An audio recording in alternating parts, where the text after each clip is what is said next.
សូមស្វាគមន៍មកកាន់ Channel Make Money Online from Cambodia ថ្ងៃនេះខ្ញុំនឹងបង្ហាញអ្នកទាំងអស់គ្នាអំពីរបៀបក្នុងការរកលុយពី YouTube ដែលក្នុងនោះយើងមាន4មេរៀនដែលយើងត្រូវរៀនទី1គឺយើងបង្កើត Gmail ដើម្បី sign up ជាមួយនឹង YouTube ទី2យើងភ្ជាប់វាជាមួយនឹង Google AdSense ដែលយើងអាចយកលុយបានទី3យើង upload វីដេអូហើយនឹងupload វីដេអូដែលអាចរកលុយបានទី4យើងត្រូវដឹងអំពីបម្រាមក្នុងការ upload វីដេអូអញ្ចឹងយើងចាប់ផ្ដើមជាមួយគ្នានៅក្នុងមេរៀនទី1របស់យើងគឺការបង្កើត Gmail ដើម្បី sign up ជាមួយនឹង YouTube អញ្ចឹងយើងចូលមកទាំងអស់គ្នាមកដើម្បីបង្កើត Gmail បានអ្នកទាំងអស់គ្នាត្រូវចូលមកកាន់page របស់វាគឺ website របស់វាគឺ gmail.com ហើយពេលអ្នកទាំងអស់គ្នាចូលមកអ្នកទាំងអស់គ្នានឹងឃើញនៅរូបភាពបែបនេះអញ្ចឹងអ្នកទាំងអស់គ្នាអាចបង្កើត account បានតាមរយៈការចុចទៅលើ create an account នេះចុចមកអញ្ចឹងវាឲ្យយើងបំពេញឈ្មោះបំពេញusername របស់យើងដែលឧទាហរណ៍នេះ @gmail.com username ហើយ password confirm password birthday របស់យើងហ្នឹងទៅបတ် page អាចរើសទៅហើយលេខទូរស័ព្ទ email របស់យើងដែលយើងធ្លាប់ប្រើហើយនឹងវាយពាក្យតាមវាលេខនេះមកxongមកចុច next step មក agree ហើយយើងចុច next step មកវានឹងបង្កើត Gmail ឲ្យយើងបានហើយអញ្ចឹងមុនហ្នឹងខ្ញុំបានបង្កើត Gmail មួយហើយស្រេចហើយ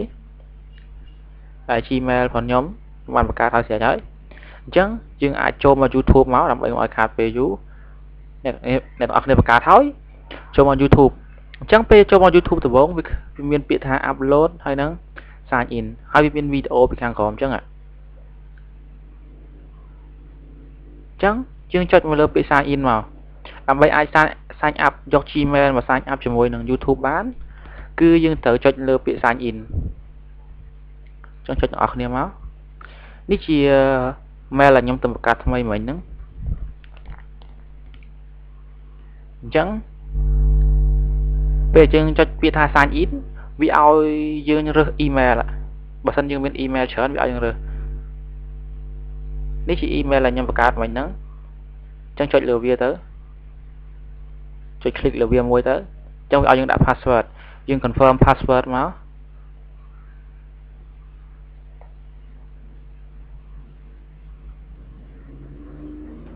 ហើយយើងចូលពាក្យថា sign in អញ្ចឹងពេលដែលយើងចូលពាក្យថា sign in ហើយវានឹងចេញមកអញ្ចឹងប៉ុន្តែវានឹងចេញមកកន្លែងនេះវានឹងមានឆ្នោតពណ៌ខៀវមួយដែលបង្ហាញថា you are now registered with YouTube ដោយសារមិញហ្នឹងខ្ញុំបង្កើតហើយខ្ញុំ sign up ម្ដងហើយអញ្ចឹងវាអត់ចេញពណ៌ខៀវម្ដងទៀតទេសូមចំណាំថាកន្លែងហ្នឹងវាមានសញ្ញាគ្រីសមួយហើយមានអក្សរពណ៌ខៀវមកជួរកន្លែងហ្នឹងតែដោយសារខ្ញុំ sign up មុននឹងបន្តិចហ្នឹងបានវាអត់ចេញអញ្ចឹងអ្នកទាំងអស់គ្នាអាច sign up មកហើយវានឹងចេញពណ៌ខៀវឲ្យហើយអញ្ចឹងសម្រាប់មេរៀនទី1របស់យើងគឺយើងចប់ត្រឹមហ្នឹងហើយមេរៀនទី1នេះអញ្ចឹងសម្រាប់វីដេអូក្រោយៗបើសិនអ្នកទាំងអស់គ្នាចង់បានវីដេអូក្រោយៗទៀតគឺក៏ចង់បាននៅវីដេអូល្អៗផ្សេងទៀតអាចចុច subscribe លើ channel របស់ខ្ញុំបានបាទសូមអរគុណ